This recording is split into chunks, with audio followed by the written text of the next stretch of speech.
Great. Well, good afternoon, everybody, and welcome to today's WEConnect International webinar. My name is Maggie Berry, and I'm the Executive Director for WEConnect International here in Europe. And I'm delighted that you've joined us for today's webinar, Culture, Kindness and Creativity. Our presenter today is Kelly Allison. She is the founder and CEO of KVA. They're a WEConnect International Certified Women's Business Enterprise, and they are a full-service digital comms and brand experience agency. During today's session, Kelly is going to be talking us through some proactive ways that you can positively engage your team while they are working remotely, how to keep the team spirit alive, and how to explore ways to strengthen your company culture and to create and build loyal brand ambassadors within your team. To keep background noise to minimum, participants are all on mute, so please do use the chat functionality if you've got any questions, and there will be time for Q&A at the end. Kelly's going to talk probably for about 40 minutes or so. The session is being recorded, so you will be able to listen back to it again. So it just remains for me to say thank you very much for joining us. And Kelly, thank you very much for presenting. And it's over to you. The floor is yours. Thank you very much. Lovely. Thank you very much for the intro, Maggie. And thank you for everybody who's taken time to join the webinar today. So as Maggie said, I'll keep an eye on the chat throughout and do my best to answer any of your questions at the end of the webinar. And what I've done, I know that when a few of you signed up for the webinar, you've asked questions as well. So I've done my best to kind of weave those answers in throughout the presentation. So hopefully you will find that useful. So just to start, so what we're going to be looking at is culture and how we build culture and how you strengthen that.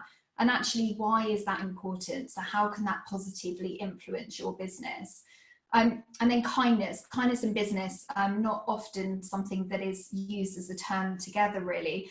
It's Mental Health Awareness Week this week, and the topic is kindness this year. So it's a really nice time to kind of talk about corporate kindness and what that means and how that kind of has an effect on us as individuals. And then the creativity part is really looking at ways that you can creatively engage your teams and how you keep that spirit alive whilst everyone is working remotely, which is quite a challenge actually for a lot of companies during this time. So as Maggie introed, so I'm Kelly Allison, I'm CEO of KVA. I've worked in digital comms for about 20 years. And I founded KVA in 2013, and just to kind of give you a brief background, the reason that I did that is because I've worked freelance for many, many years in lots of different agencies, and a lot of those agencies talk very much about culture, and but it's never something that you feel immersed in, and it hasn't really come to life, and you're not kind of living and breathing it. And what I wanted to do through KVA was to found a company whereby if I was an individual being employed, I would really want to work for that company. So I'm very much a believer in kind of giving everybody the opportunity to reach their full potential and inspiring positive change in the business world. So I want to start by talking about culture, people before profit, as I call it. And I'm sure that you are all very familiar with this work from Simon Sinek. Now, if you don't know about this kind of idea, there's a book that he's written, he's a well-known author and speaker, called It All Starts With Why. It's a great book. If you haven't read it already, I'd really recommend it.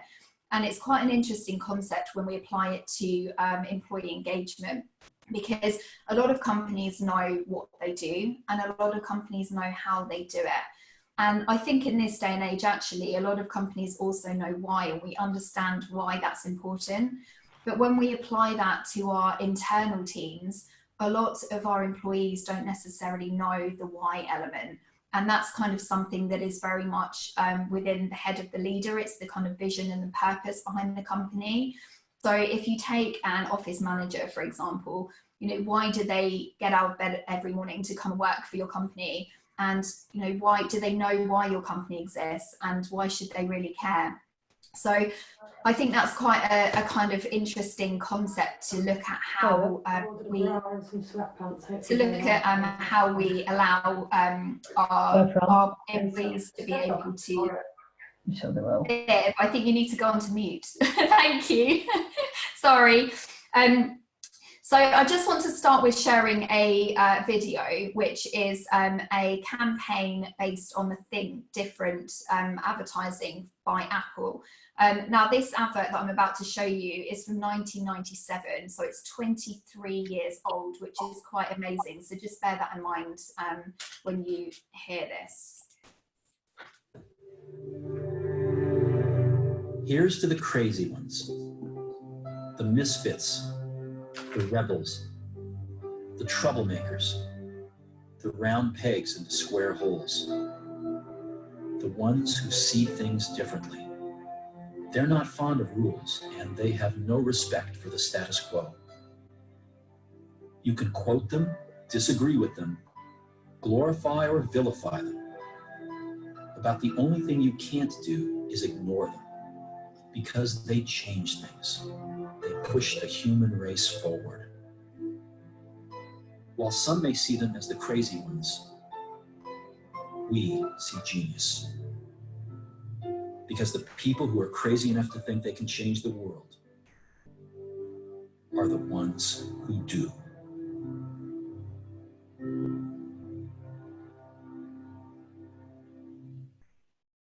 So you might have seen that before. I think that's quite incredible, really, of Apple as an organization to have produced something like that 23 years ago.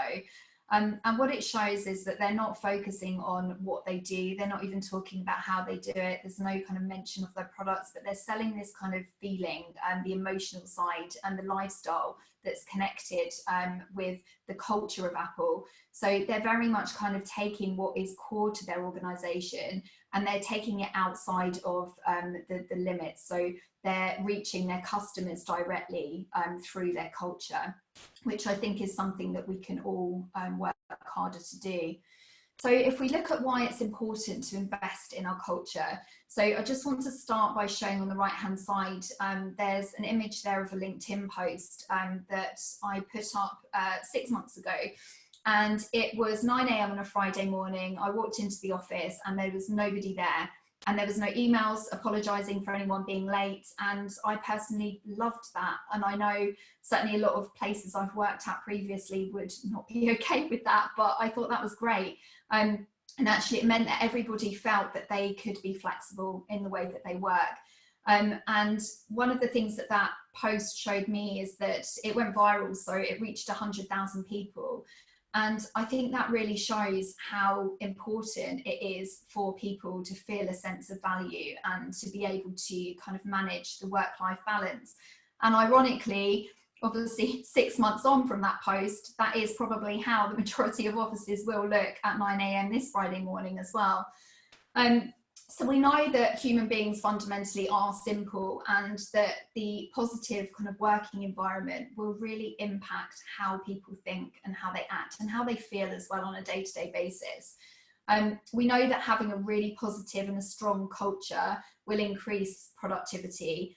We know that when you give people a focus and a purpose, they go above and beyond because they care.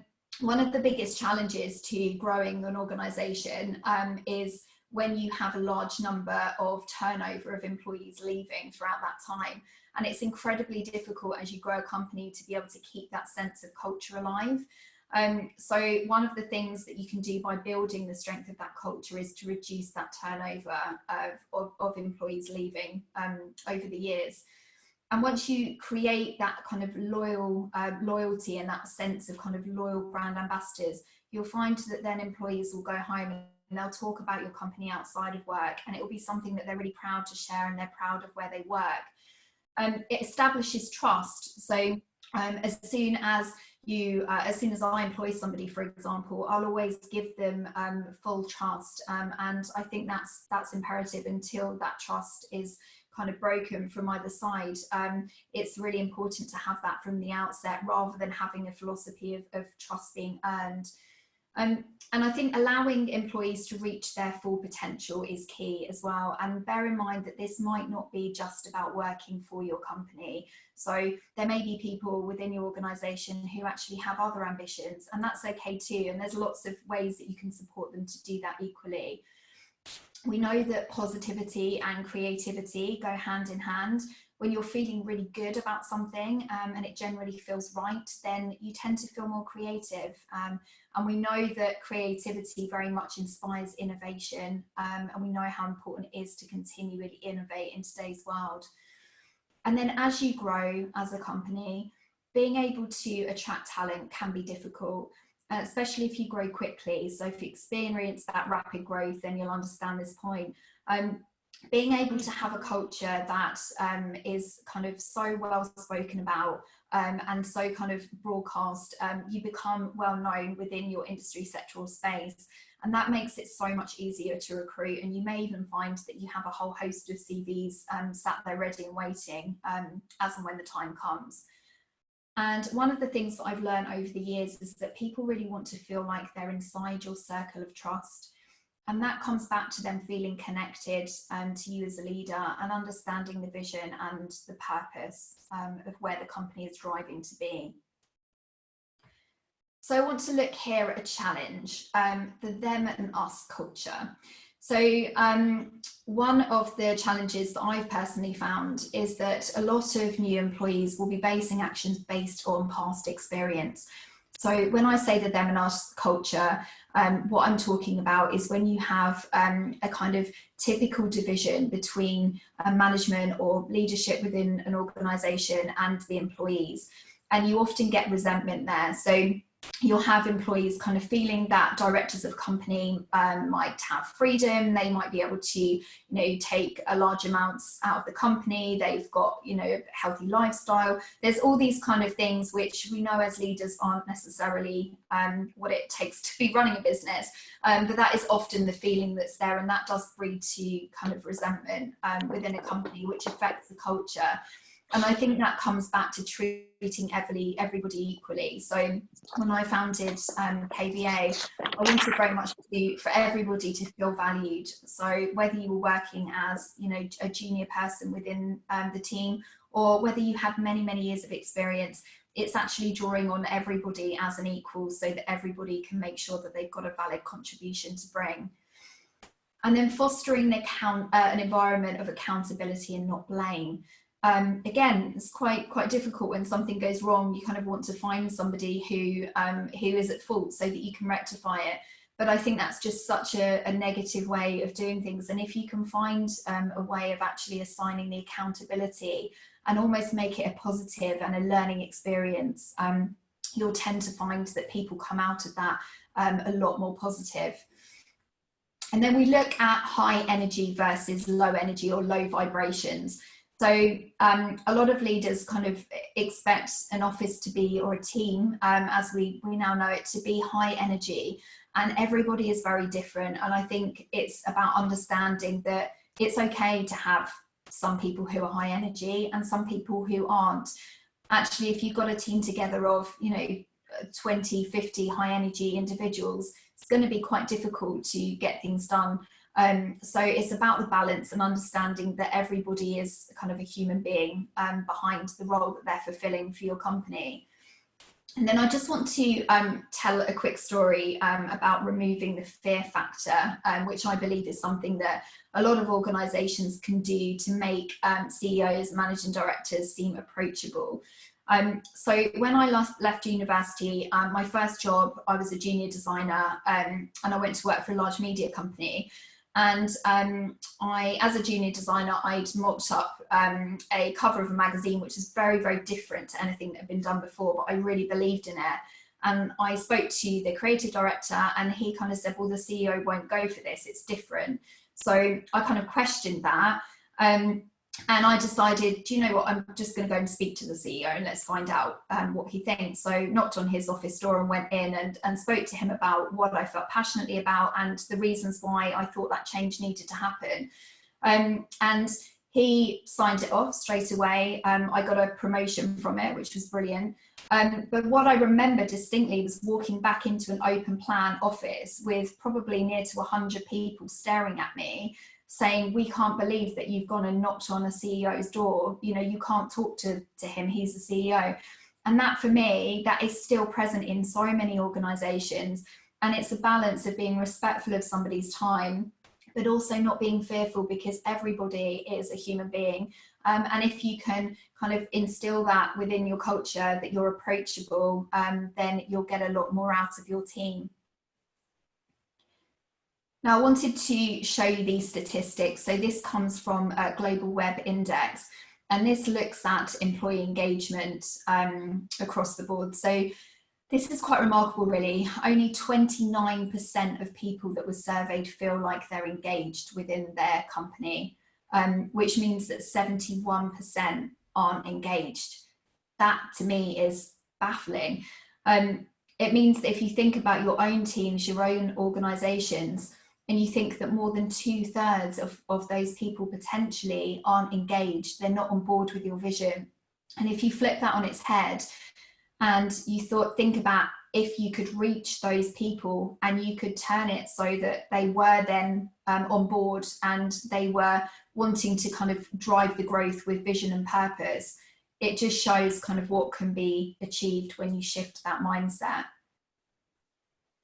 So one of the ways that that I've looked at doing this is through kind of removing the typical pyramid hierarchy that exists within a lot of organisations today. So on the left, you kind of see your typical structure. So you've got somebody very much at the top driving downwards. But what I want to focus on is on the right, which is looking at a leader-centric model. And you can even replace the person who's in the middle with your purpose as a team. And the idea is that then this will radiate out and you have your senior management team around you who will be very aligned with that sense of purpose. And that then infiltrates the rest of the team. So it shows that as a leader, your ability to be able to add value to your team. And I call this the ripple effect. So I think we can't underestimate the impact that as business owners we can have on people's lives, and it's not always the obvious as well. So if you think about throwing a pebble into a pond, and you can either start with a positive pebble or a negative pebble, if you cast that pebble out and you kind of think about the ripples that come off of that, you want to start with something that is very, very, very positive and look at how that influences the further reach. Now, we spend more than 1/3 of our lives at work, and that is a really long time. And I think what we underestimate is how one small change within an organisation can actually have a wider impact than just the people that we employ. So, for example, if we take somebody going home from work, for example, and they felt valued from another member of the team, they've had positive feedback and they feel good, and they then come home in the evening and they talk to their other halves and they feel positive, and you know, they're not moaning about their day. And we've all been there, we've all been in jobs where, you know, we go home and say, oh, it's really awful, this happened today, but actually when you talk positively, you inspire positive conversations, and then your other half feels great and they think, wow, you know, they've had a good day. And then potentially there's children in the mix and they feel great because the parents are happy. And there's just such a wider reach that you can make just through kind of having a positive culture within the workplace. So I just want to talk for a minute on the growth mindset and how we kind of encourage that self-belief. So I think there is a lot of people right now who are working for companies who don't necessarily take on the responsibility that they are absolutely capable of doing. And I think often that's because they don't believe in themselves and they don't realise their ability and their capability to be able to do a certain job or to take on that responsibility. So what I think is important is to always, as a kind of manager or as a leader, ensuring that somebody has belief in themselves. And it's quite remarkable what you can achieve when you take somebody who doesn't have that self-belief, you give them the responsibility and you say to them, I know you can do this. It's really amazing when you see what they can actually achieve, and they feel great from it because they're getting a sense of achievement. So that kind of drives them in turn. One of the things that we've done at KVA is to kind of scrap conventional training. So there's always times when this is needed. So we've obviously got formal training for, you know, security, for data management, for, you know, pharmacovigilance, for lots of different things. But in terms of day-to-day training and progression, I think this very much is helped when it's self-initiated. So we very much take the approach that if somebody would like to learn something, then they will go to their mentor and they'll say, you know, we really want to achieve this, how can we do it? And then we look at how the company can support that. And I think that works much better rather than putting somebody kind of on a formal training scheme that they might not potentially be engaging with. And what you find is that it tends to be driven by the individual then rather than driven by the company. So it's something that they feel passionately about doing themselves. And I just want to finish here about a piece of advice that I was given many years ago that really resonates with me today, and is probably one of the hardest things for any business owner to be able to do, which is to give ownership, to delegate and not to micromanage. It is really, really hard to be able to do that. And one of the things that somebody told me once was, you will never be able to do what your team will never be able to do what you can do, and they won't be able to do it as well as you can do it. And you're going to have to pass the reins and watch them fail, and watch them fail again, and watch them fail again. And that's really hard, because not just from a control point of view, but because you care about your business so much. But I think one of the things as you grow is you don't have any choice but to do that. And yes, people will fail, but they'll also learn. And it's the learning that is so crucial to kind of taking somebody's can-do attitude and kind of turning that to be a positive. So how do we engage whilst working remotely? This is something that quite a few of you asked. And how do we keep that team spirit alive? And ironically, I think those companies that have the most positive culture before coronavirus started are actually probably the ones that are most kind of affected by this now. And that's because you don't realize how much kind of energy you draw on your team around you. So when you've got a kind of group of very sort of high energy and positive individuals, you really struggle when you're suddenly all behind screens. It's just not the same. So one of the things that I think is important here is how you communicate. So with your existing team, but also if you've potentially got any furloughed members of your team as well. And it's all about kind of keeping those lines of communication open, which can often be difficult as well, because, you know, we're all busy, we're all managing other things in our lives, as well as working from home and other commitments. So it's certainly a challenge. And I think one of the things that you can do that works very well is to celebrate the small things. So we had a very kind of small win as an agency, but we got everybody on board on a Zoom call and got everyone to celebrate. Interesting how our lead developer on the right hand side goes for a bottle of Jack Daniels, goes for the hard stuff. But it's nice, and it makes everybody feel like they're part of a collective. So even those members of the team who have potentially been furloughed, they can actually then come together and feel like they're part of something and part of a team. And it makes that kind of isolation reduce as well. And then I spoke before about establishing a mentor-mentee system. We've kind of abolished a typical line management structure at KVA, and instead we've replaced it with mentor-mentee. And I think potentially this is something that companies can integrate now into their remote working. So if you assign somebody who is actually a mentor, it's less about a kind of line management and formality, and it's very much driven by the individual, but it's somebody who's there to check up on them and make sure that their needs are being met on a day-to-day basis, which is potentially something that is going to be difficult for one person to do. Now, so a kind of practical activity of what you can do with your remote workers at the moment. So this is a vision board exercise. I don't know if you've done anything like this before, and it doesn't matter whether there's 2, 3, 4 or 50 of you within your company. So this was an exercise we did office-based, but it will very much work remotely. And the idea is that you task all of your team to find 3 photos which depict how your company will be in 5 years' time, or what they see the company will be. And if they then email them all to you, print them out, you can create this board and you can do it over a Zoom call. And I'd encourage everybody to present their images as well, and just to talk for a minute or so about them. And it's really interesting. So you actually learn quite a lot of insight as to people's kind of motivation through this as well. So for example, we had somebody who submitted an image saying, "I love my job." And she said, you know, the reason I've done this is because I'm conscious that as a lot of companies grow, the culture changes, and I want to ensure that in 5 years' time, I continue to love my job.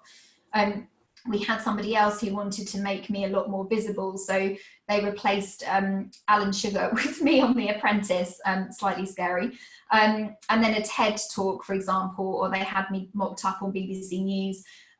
We had somebody who's very much kind of focused on the material side, the kind of physical things you can see through growth, so the pink kind of tower and the pink company Lamborghini. But then what's quite nice as well, on the right hand side, there was somebody who spoke through and 2 images of Dubai. So one's from 1990 and one's from 2015. And their kind of rationale behind choosing this image was to talk about how in a relatively short space of time, you know, look at what can be achieved with building a city. You know, if Dubai can go from a kind of plain empty landscape to an entire city in that amount of time, KVA can achieve great things. And I think it's just really interesting to kind of bring everybody together and get all those visions out. And it'll be interesting to kind of revisit this in 5 years' time as well and see if actually any of those things have become a reality. And then in terms of how you continue being a team, so how can you have fun outside of your office? So I'm sure you've all done a lot of quizzes. They're very kind of topical at the moment. But one of the things that I found works well with quizzes is if you find a member of the team who is very kind of, is probably least in the limelight, so there's probably not very confident and they're probably quite shy and quiet, task them with being quizmaster, you know, get them involved, bring the furloughed team back into action as well. And it, you know, it really brings everyone together. You can have happy hours and virtual drinks. So we tend to do this on a Friday. Great thing about remote working is that you don't have to drive home afterwards. So you can have more than one drink, which is always great. We've built a team Spotify playlist. So if you search on Spotify, you're welcome to have a browse. I think it's called KVA Ultimate Lockdown Playlist. And that's really nice actually, because all the team are listening to similar music, and you know, it's really kind of happy, positive songs, which is great for everyone to have whilst they're working, playing in the background. And then probably slightly more unusual, a WhatsApp group. I think this can be a really great idea. We've had this for a long time now, but potentially you know, it's a lot more relevant now. But it's a way whereby you can communicate things to all of your team, and in an informal way as well. And if you're really tight for time as a manager, as a leader, consider posting weekly video updates. You know, 2 minutes, just film yourself on your iPhone for 2 minutes talking about what the company's achieved, you know, during that week, what's changed, what's good, you know, just anything that you can immediately then share with the wider team, which doesn't take too much of your time, but it also makes everybody feel like they're part of something. And on to looking at how much you actually share with your teams. And I think this is potentially quite an interesting one actually. So we're seeing in the current environment a lot of leaders kind of bearing a lot more than would normally be spoken about publicly. So we've got Richard Branson from the Virgin Group, who's obviously come under crossfire recently for asking the government for the 500 million bailout for Virgin Atlantic. And what he's done is through various different open letters to employees through the media, has spoken and addressed a lot of the kind of negative perception. So where there's been news articles written about how he's left Britain and he's not paying tax in the UK, but he's kind of addressed that by saying, you know, I live in the BVI and that's my home. I bought that island when I was 29. You know, he's really talking, kind of bringing the human element to it. And then we look at the Airbnb CEO, Brian Chesky. So this is a really interesting letter. If you haven't read it already, you can just do a Google search for an open letter by Airbnb CEO. But essentially what he's done here is he's had to make a third of Airbnb redundant. And there's lots of positive things that they've done through the company to help them find other roles. But what I think is great to see here from a leadership perspective is how he's gone about kind of talking about that publicly. So, you know, he said, for example, here that he made decisions based on looking at people's critical skills and how they match the future needs of the business. that kind of transparency just isn't seen. And, you know, that's certainly probably one of the most boldest examples of leadership talking quite openly. And we had a challenge as a company through KVA a couple of years back, where we had one of our largest accounts at the time, and it was a very unhealthy relationship. So I kind of watched through working with this client, our team culture kind of erode over a period of months, and watched people in tears, and you know, it was just horrible to witness. And as a leader, I'd always said people before profits, and it was kind of a time when I was going to have to step up and decide what I was going to do about the situation that was kind of negatively impacting the culture that I'd worked so hard to build. So I decided to walk away from that account, and that was worth £1 million. That was very scary. However, I'm very glad that I did that, because what I was able to do was to bring the team together, and I communicated completely openly. And I said to them, you know, I'm not making any redundancies. We're going to get through this, but we are going to walk away from this company that everybody is really unhappy working with. And we're going to find great companies that we can do great work for. And it was absolutely amazing, the response. We kind of had the team get together and brainstorm, and everyone went out on a new business drive, and it has transformed the company from where we were 2 years ago to where we are now. So it just shows, when you share vulnerability and you talk to your team and you include them, you can ask them for help and say, you know, these are the challenges that I'm experiencing, how can you help? So how can we measure whether employees are engaged? So one of a good way is to send out an anonymous employee survey. So you can do this through SurveyMonkey, for example, and this will give you a really good insights as to how your employees are feeling. So you can ask questions like, I could easily list 5 or more benefits of my work. My work is contributing to our mission. How motivated are you? And then if you list answers from strongly agree, disagree, etc., you'll be able to get a really good understanding as to how everyone is feeling.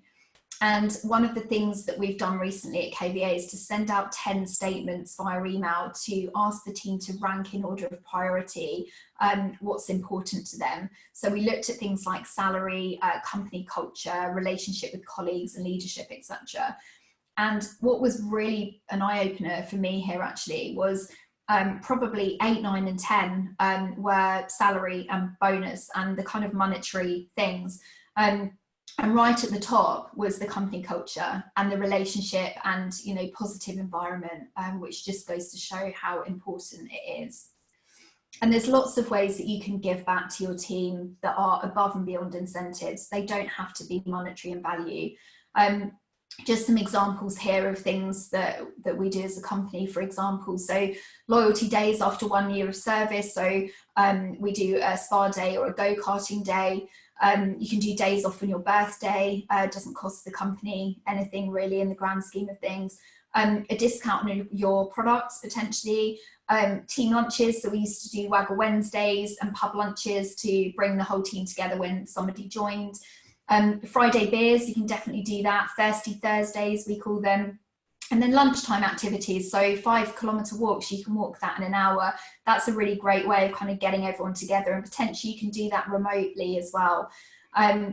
And then we had an afternoon where everybody paid £10, and we had somebody external bring in some pottery, and you chose an item and painted it during your lunch break and then took that home. So again, something that's not costing the company anything, but it's just a really nice kind of cultural thing to do.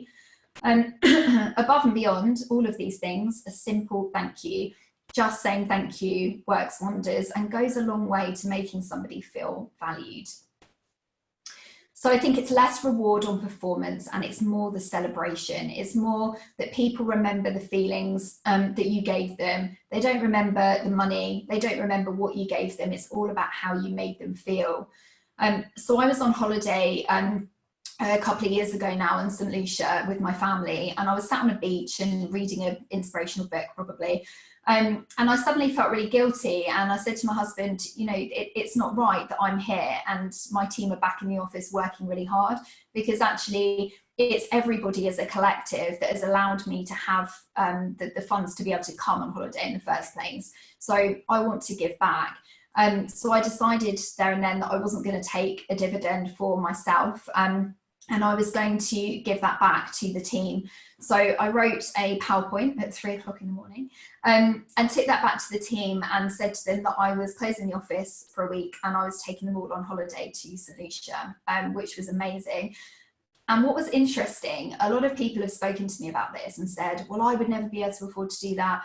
It's not about that. And I think what's quite interesting is if you looked at what it cost per person to take everybody, and you applied that as an annual increase to their salary, you wouldn't get anybody in 3 years' time saying, do you remember that time that I had £1,000 increase in my salary? But you would get somebody saying, do you remember that time 3 years ago my company took me on holiday? And it brought the team together, and the kind of sense of involvement and the team collective was incredible. So I just want to kind of finish by talking about kindness and how it's never a weakness. So somebody once told me that I would never be successful in business as I'm too kind. So I'm now on a bit of a mission to dispel the myth that kindness is a weakness. And I think that creating good business is not just about sales and marketing and negotiation. It's not kind of loving what you do or putting the hours in, it's also being kind. And if we look at kind of how that comes full circle, you have the power and the ability as a company owner to inspire people. My team actually took me to a tattoo parlor on my lunch break and made me have the word inspire tattooed on my ankle, which I'm not suggesting that you go and do, but I think it just goes to show how you can positively impact people's lives. And once you've inspired them, they then feel like they're empowered. They feel like they can achieve something, and that makes people take action. And when they take positive action through kindness, people then share it because it makes people feel good, and it kind of comes back full circle. In terms of changing your language, a really simple way to be able to kind of elevate the way that you're talking. So I've always hated the term boss. I much prefer leader. You know, using the word team instead of a staff. Coming back to a mentor-mentee mentality rather than management and line management structure. And then rather than as a company leader thinking, you know, it's my company, I created it, talking about the collective, about the we, rather than it being all about me. And then encouraging a culture of kindness. So it starts by being kind to yourself. If you're not feeling great, you're not going to be able to inspire anybody. And I think it can be quite lonely running a business. And we don't ever take our foot off the gas, and sometimes you need to, and you need to just stop and reflect and have a think about things. There's a really nice newspaper here, which is by Emily Cotshead, and she created this company called The Happy News, which is all about kind of sharing positivity and happy news, which I think is absolutely brilliant. And somebody asked actually when they registered for the webinar about how frustration often causes kind of unkind actions within business. It's all about kind of controlling your emotions. And I read a book by Karen Brady, who's Alan Sugar's right-hand lady, who obviously became MD of the football club in quite a male-dominated world when she was 23. And she talks about how, as a leader, if somebody is within your team is doing something wrong and you feel frustrated, it's generally your fault because you haven't briefed them correctly, or because you've led them down the wrong path. So I think that's quite an interesting one to think about. Leading with gratitude, so being grateful for everything that you have, everything that your company is achieving, and kind of learning about people outside of work as well. You know, what are they personally trying to achieve? What's their personal interests and aspirations outside of work? Can you potentially help them to achieve those aspirations? It's contagious ultimately, as soon as you kind of spread that kindness. So I'm just going to whiz through this one, which is a book called The Go-Giver, a really nice parable. I don't know if you've read this, but I'd highly recommend this as a read. And it talks about the ability as a leader to take the eye off of yourself and focus on adding value to the lives of others. So there's kind of 5 laws, and it talks about, you know, potentially helping your competitors, which in business we don't tend to do. We kind of try to hide things from competitors, but actually what happens when you open yourself up and you partner and you share the strengths and the experiences. And just to end today's webinar, myself and Harriet Gisborne, who's MD of KVA, have set up Corporate Kindness Initiative, which you might have seen on social channels. So the idea here that we want to kind of establish a group of leaders who have the power to change the world together, which I think all of us do.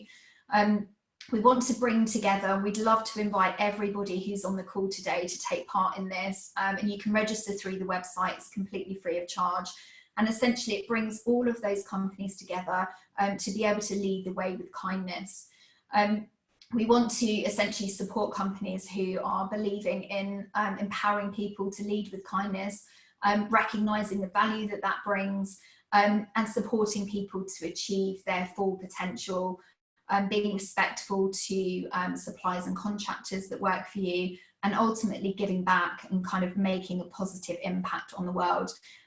I think we can all inspire that change. We can all take small actions through our companies to be able to make a positive change in the business world. So feel free to visit the website, corporatekindness.com, and get in touch if you would like to be involved.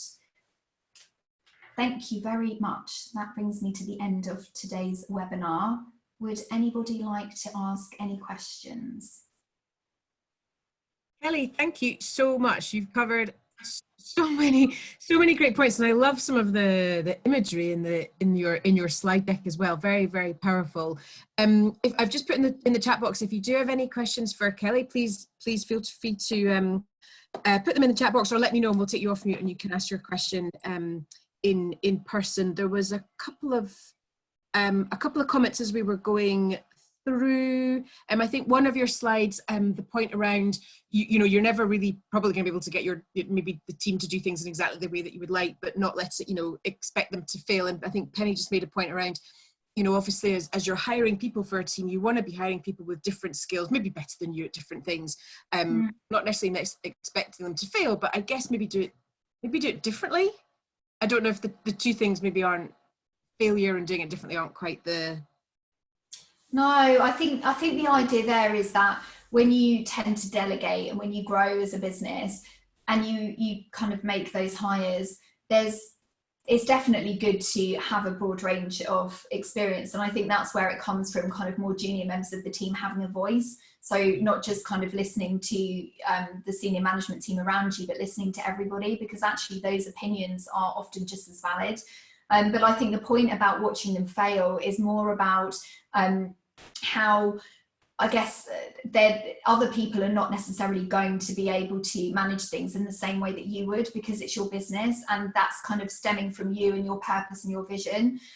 So it's kind of how you have to sit back sometimes and watch them, you know, not do things in the way that you would, and know that they're going to fail and not do things in the right way, but you just you keep motivating them and you keep inspiring them.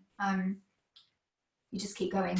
Yeah, indeed. And then Sue's asked about, she'd love to know a bit more about how you transitioned, or you've just changed your slides, how you changed from the manager, kind of manager subordinate, to that kind of mentor mentee. And a couple of people had said they were really interested in that kind of the mentor mentee relationship. How did you change things on the team for that? How did you go about that?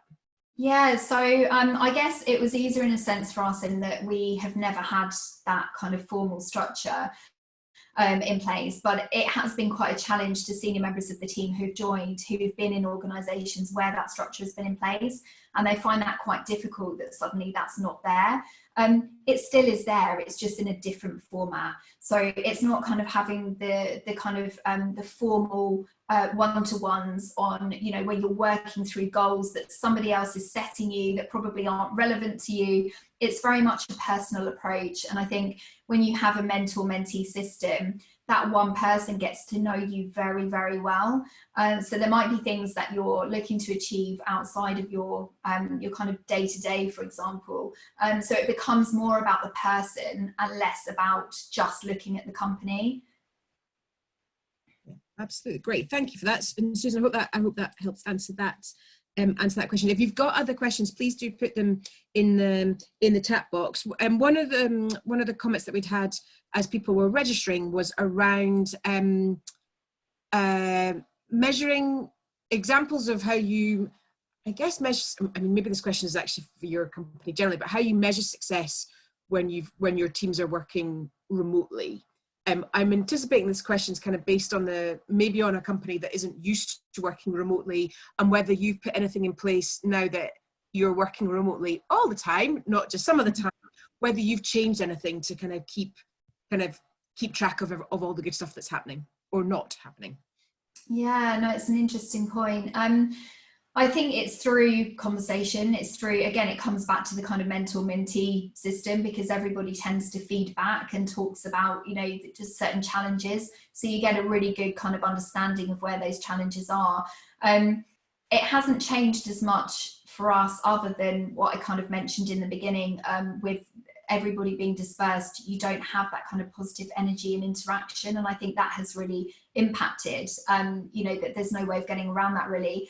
I guess the best way is through the anonymous surveys. You know, there's so much that you can find out, and people tend to want to kind of have a voice. So we've often found that, you know, 95% of people have filled them in, and you get a really good understanding then as to how people are motivated. And if you do that maybe once a month, you can benchmark, and then you've got something to measure against. So interesting, we were having a discussion internally within the WEConnect global team about there being, I don't know, maybe like a suggestions box or an ideas box where people could, you know, put forward some suggestions, and you know, because there's been a lot of change for the organization, you know, and we're one small company, and you know, this is being replicated across the world with lots of firms around.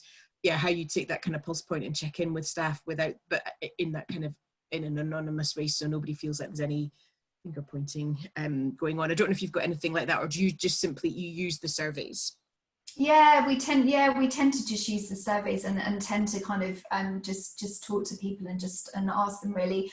I guess what's been quite interesting is that we kind of started this several years ago, so you can kind of see the impact, and you can measure the impact that the lockdown and working from home, working remotely is having. And it's quite interesting in that, you know, we had, I think a lot of companies have quite a flexible working environment these days. And a lot of people were working, we used to working from home maybe 1 or 2 days a week. Suddenly it is 5 days a week, and that's very different. It is very different. No matter how good your culture is, that's going to impact anybody. And, you know, I think we just have to accept to some degree that there is going to be an impact. But there's also opportunities around that as well. I see Susan has just asked, That's a great question. The silver lining in the cloud of lockdown been for you and your team? Yeah, it's a really interesting one. I think there's been less distraction in a way with everybody working remotely. And I think there's been more of a drive for new business. So we haven't really had to pivot our services because obviously they're quite kind of digital and technology focused anyway, but it's finding the opportunity to be able to drive innovation within the current market. So we've done quite a lot of kind of team brainstorming on, you know, where we can potentially reach out as a business.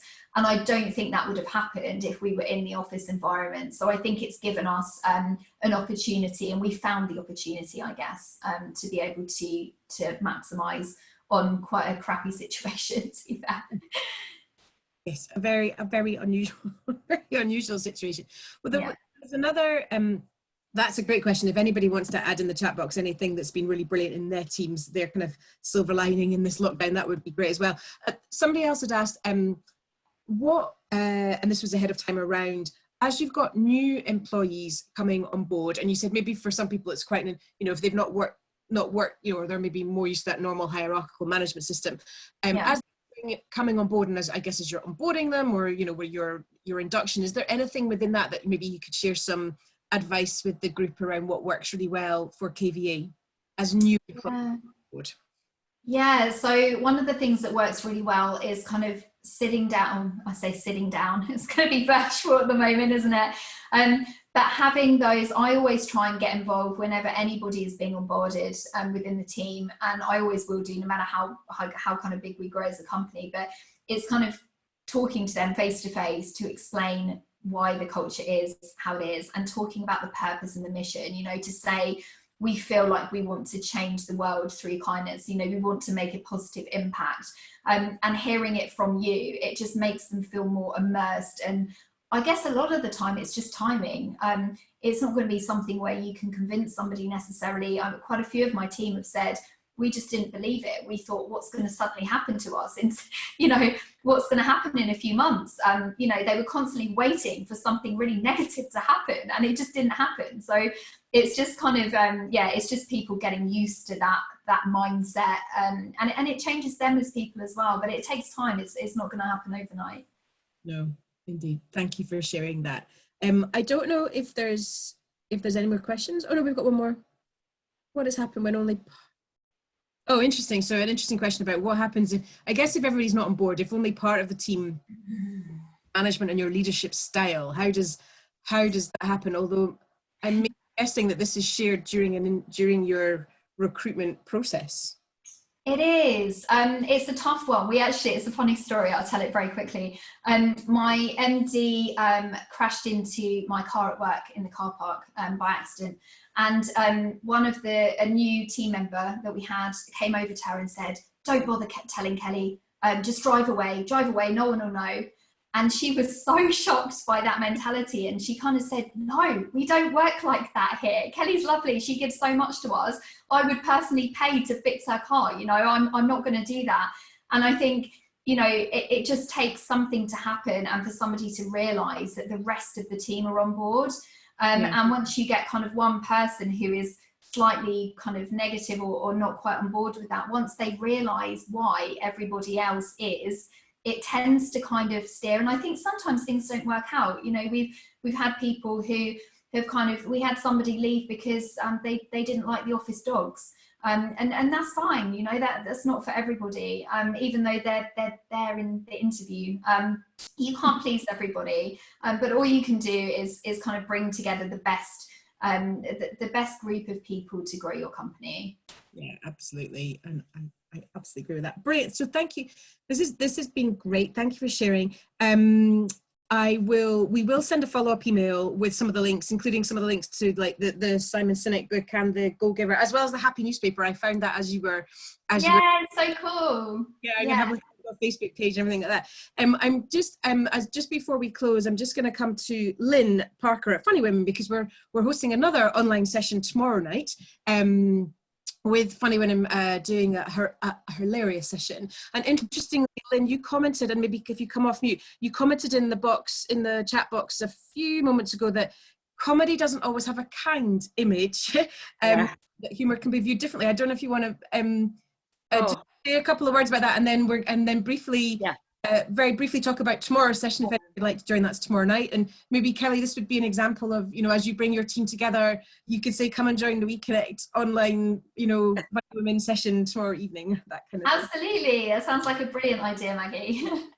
I think interestingly, everyone has this impression that everyone in comedy is very kind, but to be a really successful comedian, you have to have quite a hard and selfish, self-obsessed edge to be successful, because it's a really tough business. So actually what Funny Women tries to provide is that sort of atmosphere and platform of kindness to encourage more women into comedy. So tomorrow night, it's a really good follow-on from your talk, Kelly, because we're talking about working in isolation, which conversely to what you've been talking about today, a lot of people in my industry do work on their own and from home and from remotely. We've got the wonderful Jo Carnegie, who's a real expert and has written, she writes novels as well. She's a really interesting young woman, and I think you'll find her fascinating. And we've also got the wonderful Tracy Barr, who has got the most amazing background, but she is chair of our advisory board, and she works as a management consultant, and she works a lot in the health industry.